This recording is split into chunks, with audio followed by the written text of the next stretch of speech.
Assalamualaikum warahmatullahi wabarakatuh. Selamat pagi. Pada kesempatan kali ini kita akan melanjutkan diskusi kita ya di pertemuan yang ketiga. Yang pada hari ini akan kita bahas adalah mengenai bagaimana memilih badan usaha untuk memulai bisnis. Nah, nanti akan saya bagi dalam dua part, di mana part pertama ya untuk pertemuan yang ketiga ini adalah khusus mengenai badan usaha yang tidak berbadan hukum atau non badan hukum. Oke.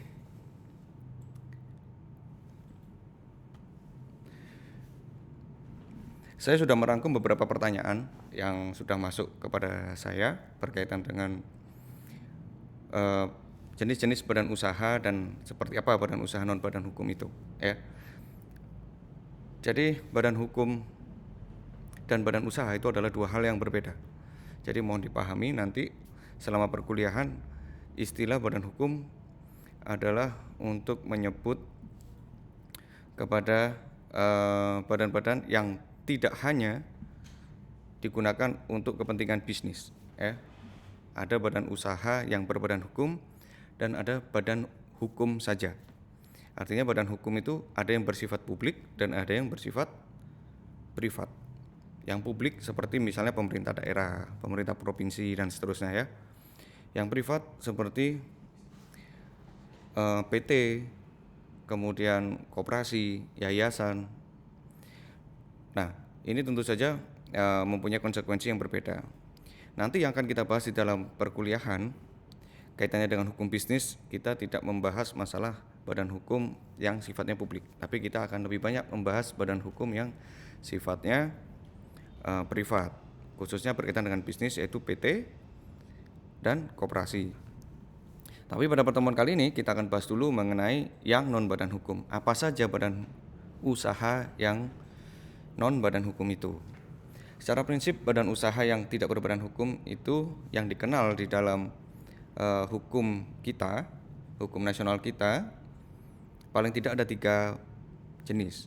1, persekutuan perdata, 2, firma, dan 3 adalah yang kita sering dengar yaitu persekutuan komanditer atau CV.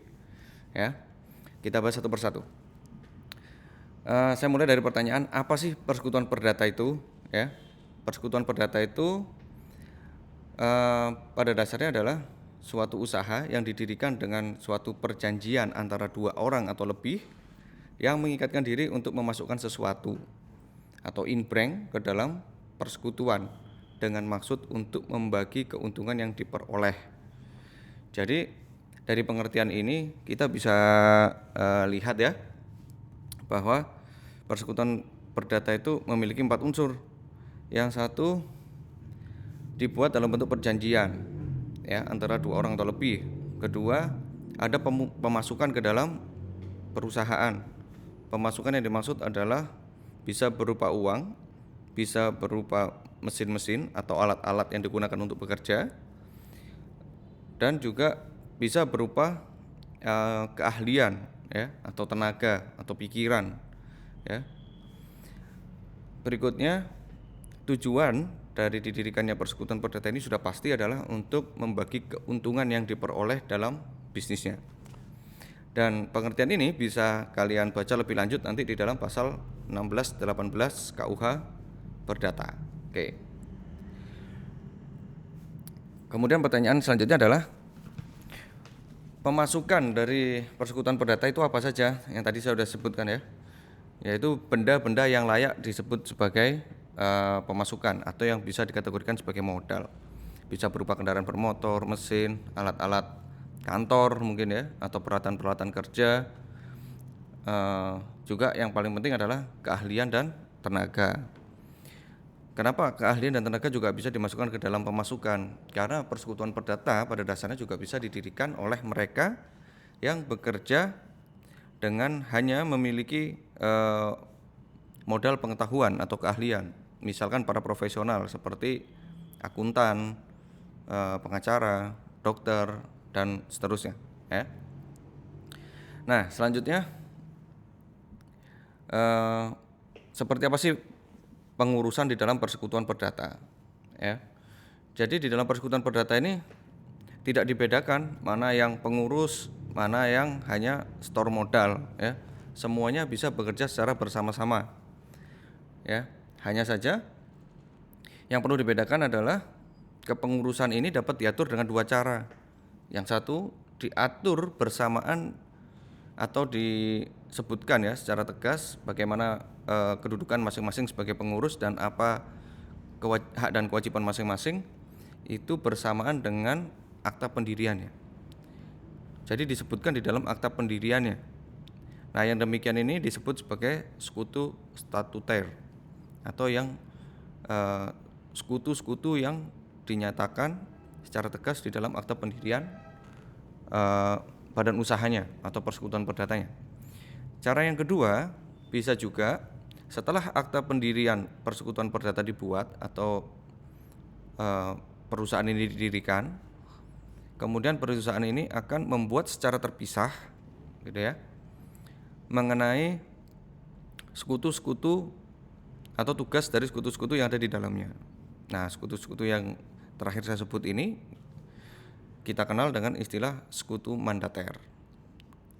Oke, selanjutnya.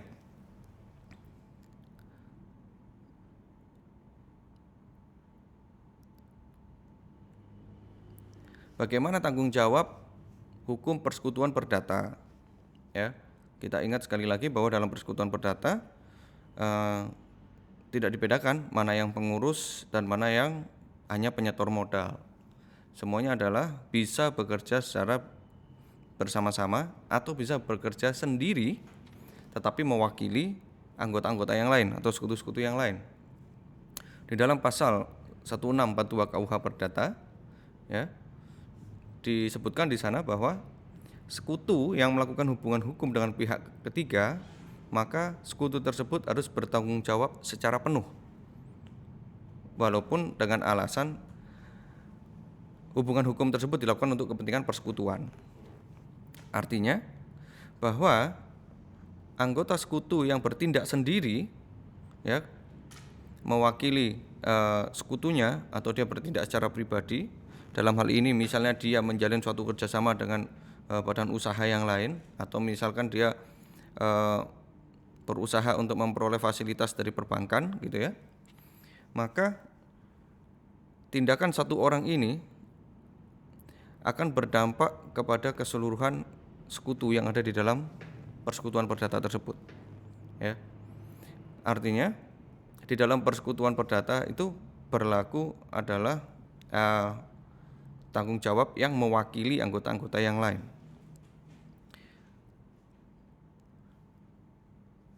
Karena apa? Karena keuntungan yang diperolehnya juga nantinya akan dibagi bersama dengan anggota-anggota yang lain.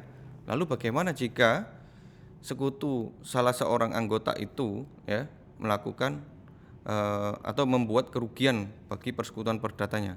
Apakah anggota yang lain yang tidak ikut membuat perikatan dengan pihak ketiga lainnya juga bertanggung jawab terhadap kerugian yang ditimbulkannya? Jawabannya iya. Jadi di dalam persekutuan perdata berlaku ketentuan di mana seluruh anggota persekutuan itu bertanggung jawab secara tanggung renteng. Jadi tidak bertanggung jawab secara sendiri-sendiri atau secara pribadi, tetapi secara tanggung renteng, bahkan sampai ke harta pribadinya. Apa sih maksudnya bertanggung jawab sampai ke harta pribadi? Artinya bahwa jika seandainya kekayaan dari persekutuan perdata tadi, ya, yang dipisahkan, yang sudah disetorkan maksud saya kepada perusahaan itu tidak cukup untuk menutupi kerugian-kerugian yang ditimbulkannya, maka pihak ketiga yang merasa dirugikan dapat menuntut ganti rugi kepada masing-masing sekutu itu sampai ke harta pribadi. Jadi tidak cukup berhenti pada saat kekayaan perusahaan itu habis, ya. Seandainya kekayaan perusahaan itu habis, maka masing-masing dari anggota ini tetap dapat dimintai pertanggungjawaban sampai ke harta pribadi. Oke, selanjutnya. Nah, bentuk yang kedua dari badan usaha non badan hukum ini adalah firma. Jadi kalau di dalam pengertiannya, firma itu diatur di dalam pasal 16 KUH Dagang, ya, Kitab Undang-Undang Hukum Dagang. Disebutkan bahwa persekutuan perdata yang didirikan untuk menjalankan perusahaan dengan nama bersama itu adalah firma. Perbedaannya dengan persekutuan perdata yang di awal kita bahas tadi adalah firma itu sama dengan persekutuan perdata, hanya ada beberapa perbedaan, khususnya mengenai penggunaan nama bersama. Misalkan, saya beserta 2 orang rekan saya lainnya ingin mendirikan suatu usaha bersama, yaitu di bidang konsultasi atau konsultan dan advokasi hukum, ya, karena keahlian kami bertiga adalah di bidang hukum. Kemudian di antara kami bertiga sepakat untuk memasukkan sejumlah modal, ya, untuk kami bisa bekerja. Di dalam usaha ini kami sepakati bahwa persekutuan kami ini kita namakan dengan nama Singgih dan Rekan, gitu ya. Seperti Anda biasa lihat kalau di kantor-kantor pengacara atau firma-firma hukum lainnya itu selalu disebutkan salah satu dari anggota persekutuan itu kemudian belakangnya dan rekan, gitu ya. Misalkan Singgih dan Rekan.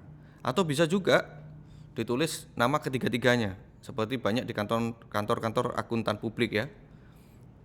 Biasanya seperti Ernst & Young, gitu ya. Nah, itu mereka berdua ini bersekutu untuk membuat suatu usaha bersama yang disebut firma.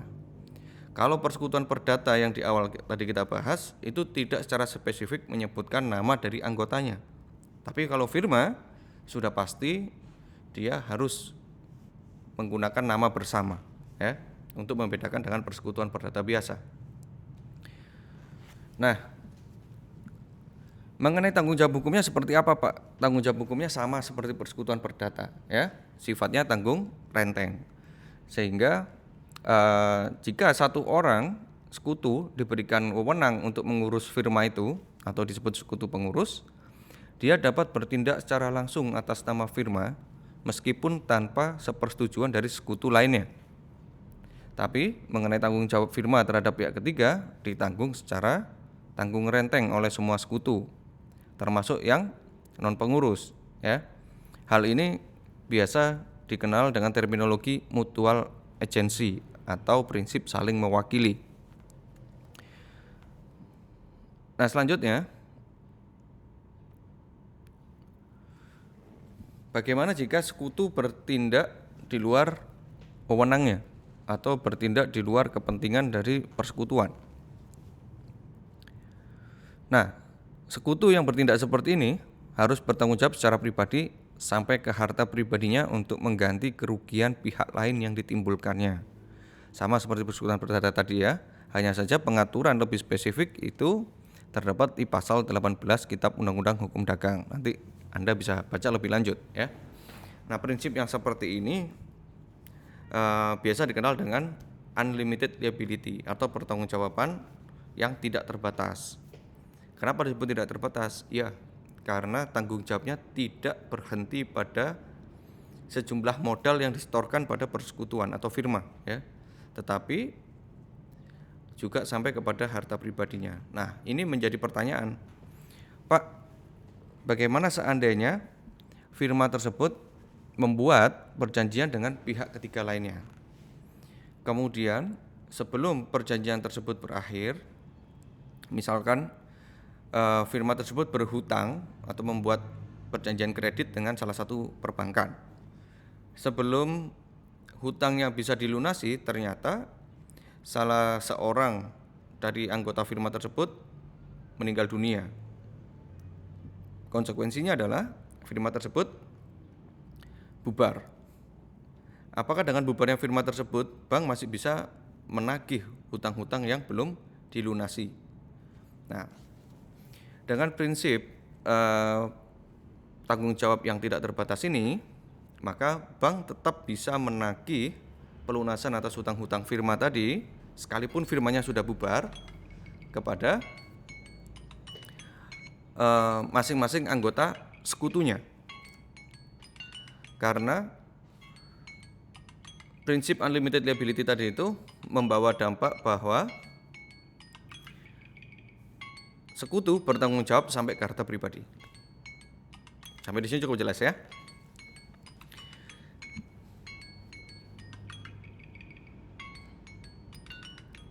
Pertanyaan selanjutnya adalah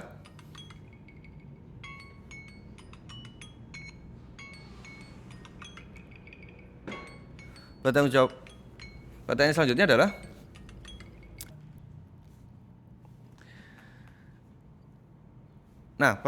adalah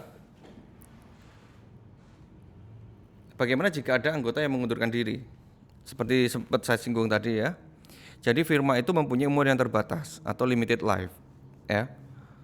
Nah, terbatasnya umur usaha dari sebuah firma ini sangat bergantung kepada struktur anggotanya.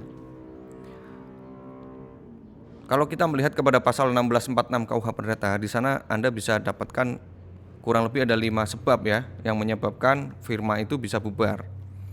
Salah satunya anggota firma ada yang meninggal dunia, atau ada anggota firma yang memutuskan untuk keluar atau mengundurkan diri. Bahkan bisa juga bubar karena dikehendaki oleh seluruh anggotanya. Dan yang paling umum adalah firma tersebut sudah disepakati sejak awal didirikan hanya untuk jangka waktu tertentu. Sehingga ketika jangka waktu berdirinya firma berakhir, maka berakhir pula lah perjanjian mengenai berdirinya suatu perusahaan terbatas tersebut. Nah, satu lagi mengenai badan usaha non badan hukum adalah persekutuan komanditer. Nah, ini adalah bentuk yang paling umum yang bisa kita temui di dalam bisnis sehari-hari ya. Secara prinsip, baik firma, persekutuan perdata maupun persekutuan komanditer ini memiliki keterikatan ya, memiliki bentuk yang hampir sama. Lalu apa bedanya CV dengan firma dan persekutuan perdata? Ya. CV adalah persekutuan komanditer, yaitu persekutuan yang didirikan oleh satu orang atau lebih ya, yang mempercayakan uangnya atau barangnya kepada seseorang atau lebih juga yang menjalankan pengurusan atau dikenal dengan sekutu pengurus. Jadi di dalam CV itu dipisahkan antara sekutu pengurus dengan sekutu komanditer ya. Jadi ada banyak istilah di dalam CV ini. Ada yang menyebutkan sekutu pengurus sama halnya dengan sekutu aktif, karena memang dia bertindak aktif di dalam kepengurusan, atau disebut juga dengan sekutu komplementer. Kemudian di lain sisi ada sekutu diam, yaitu sekutu yang hanya menyetorkan sejumlah modal untuk dikelola oleh sekutu pengurus. Nah, sekutu diam ini bertindak secara pasif, makanya disebut sekutu pasif atau sekutu komanditer. Di beberapa terminologi lain disebut sebagai silent partner ya, atau sleeping partner. Jadi partner yang diam atau tidur gitu ya, karena memang dia tidak aktif. Mengapa begitu? Karena memang desain dari CV ini secara hukum sekutu yang menyetorkan jumlah modal dia harus bertindak secara pasif. Hal ini yang membedakan dengan firma atau persekutuan perdata, di mana semua sekutunya bisa bertindak secara aktif. Nah, khusus di dalam CV ya, karena sekutu diam ini bertindak secara pasif atau diam, maka apabila pengurus membuat perikatan dengan pihak ketiga lainnya dan kemudian dari perikatan tersebut menimbulkan kerugian bagi pihak lain, maka seperti apa pertanggungjawabannya? Nah, kerugian yang ditimbulkan oleh CV tadi, khususnya yang dibuat oleh sekutu pengurus, itu akan ditanggung oleh pengurus sampai ke harta pribadinya. Artinya dia bertanggung jawab secara unlimited liability. Sampai di sini sekutu pengurus bertindak seperti halnya sekutu di dalam persekutuan perdata atau di dalam firma ya. Tetapi bagi sekutu komanditer atau sekutu diamnya, dia hanya bertanggung jawab sebesar modal yang disetorkannya kepada sekutu pengurus. Nah, sekutu komanditer ini kita bisa sederhanakan seperti halnya kita melihat para pemegang saham di sebuah perseroan terbatas, di mana para pemegang saham itu hanya bertanggung jawab sejumlah saham yang disetorkannya. Nah, hal ini sama seperti sekutu komanditer yang hanya terbatas bertanggung jawab sebesar jumlah modal yang ditanamkannya. Hal ini diatur di dalam pasal 20 Kitab Undang-Undang Hukum Dagang. Kemudian, bagaimana jika sekutu komanditer ikut campur dalam kepengurusan? Ini pertanyaan yang paling sering ditanyakan. Boleh nggak sih Pak sekutu komanditer itu ikut aktif di dalam kepengurusan? Jawabannya tidak. Sekali lagi, sekutu komanditer itu sifatnya adalah pasif. Sekalipun dia diberikan kuasa untuk melakukan tindakan kepengurusan, hal ini tidak dapat dibenarkan. Ya.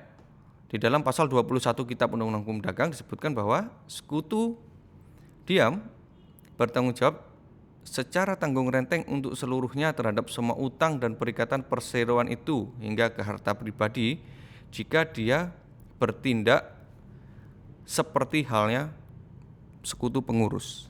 Ya. Jadi kalau dia memaksakan diri untuk bertindak seperti halnya sekutu pengurus, maka yang terjadi adalah CV itu dapat dipersamakan seperti firma, sehingga tidak ada lagi perbedaan di dalam kepengurusan, baik itu sekutu pengurus atau sekutu diam. Semua dianggap sebagai sekutu yang sama atau sekutu yang aktif, sehingga terhadap mereka semua bertanggung jawab secara tanggung renteng sampai ke harta pribadi. Nah, itu resikonya jika sekutu diam memaksakan diri untuk ikut campur di dalam kepengurusan. Status CV-nya bisa dianggap sebagai firma. Tentu saja ini akan sangat merugikan ya bagi CV itu sendiri, khususnya bagi si sekutu diam. Lalu bagaimana pembagian keuntungannya? Kalau tadi kita sudah bahas bagaimana kerugian itu ditanggung, sekarang bagaimana keuntungan bagi sekutu komanditernya? Nah, sekutu komanditer berhak atas keuntungan yang diperoleh CV sebesar atau sebanding dengan jumlah modal yang disetorkannya. Artinya secara proporsional harus dilihat ya, berapa sih modal yang disetorkan terhadap CV itu sendiri. Karena hal ini juga sama pentingnya untuk mengukur seberapa besar tanggung jawab terhadap kerugian yang akan ditanggungnya.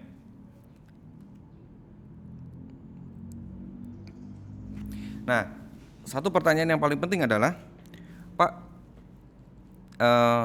CV itu kan didirikan dengan perjanjian yang dibuat di hadapan notaris, juga dibuat dalam perjanjian yang sifatnya otentik, sama seperti PT. Lantas kenapa CV berstatus non badan hukum, berbeda dengan PT? Oke, nah salah satu ciri dari badan hukum itu adalah mempunyai legal entity yang berdiri sendiri dari pendiri ataupun pengurusnya. Yang saya maksud legal entitasnya adalah badan hukum pada umumnya dia mempunyai kekayaan yang terpisah dari kekayaan pendirinya. Karena memang sejak awal didirikan, badan hukum itu, para pendiri badan hukum itu sudah menyisihkan kekayaannya. Tidak lagi diatasnamakan pribadinya, tetapi diatasnamakan badan hukumnya, misalnya PT-nya. Sehingga konsekuensinya PT itu boleh memiliki aset pribadinya, ya, misalkan tanah. Apakah PT boleh punya atau berhak atas tanah? Ya, jawabannya boleh. Jadi PT berhak atas hak guna bangunan untuk tempat menyelenggarakan usahanya. Tapi bagaimana dengan CV? Nah, CV karena bukan badan hukum, dia bukan penyandang hak dan kewajiban, maka apabila ia mendirikan suatu perusahaan, dia tidak bisa memiliki hak atas tanah sendiri, tetapi masih menggunakan hak atas tanah yang dimiliki oleh para pendirinya. Nah, itu perbedaannya. Kemudian berkaitan dengan tindakan hukum, badan hukum itu bisa membuat perikatan sendiri atas namanya sendiri. Misalnya atas nama PT ABC dengan Bank BCA gitu misalnya ya. Nah, itu bisa. Tetapi bagi CV, pada saat membuat perikatan dengan pihak lain, maka yang tampil adalah para pengurusnya. Sehingga misalkan badan hukum itu bisa membuat perjanjian sendiri, maka dia juga bisa digugat dan juga bisa menggugat di pengadilan atas namanya sendiri. Kalau CV tidak bisa seperti itu. CV bisa digugat atau menggugat itu dengan mewakilkan kepada para pengurusnya. Sehingga bagi CV jika digugat, maka kembali lagi seperti berulang-ulang saya bilang bahwa tanggung jawabnya tidak terbatas pada kekayaan yang dimilikinya saja, tetapi juga kepada harta pribadi dari si para pendirinya. Nah, itu bedanya. Kenapa CV walaupun didirikan dengan akta otentik yang dibuat oleh notaris tetap berstatus non badan hukum. Oke, sampai di sini dulu penjelasan saya mengenai badan usaha non badan hukum. Lebih lanjut Anda bisa lihat nanti di slide perkuliahan. Saya akhiri, selamat pagi, wassalamualaikum warahmatullahi wabarakatuh.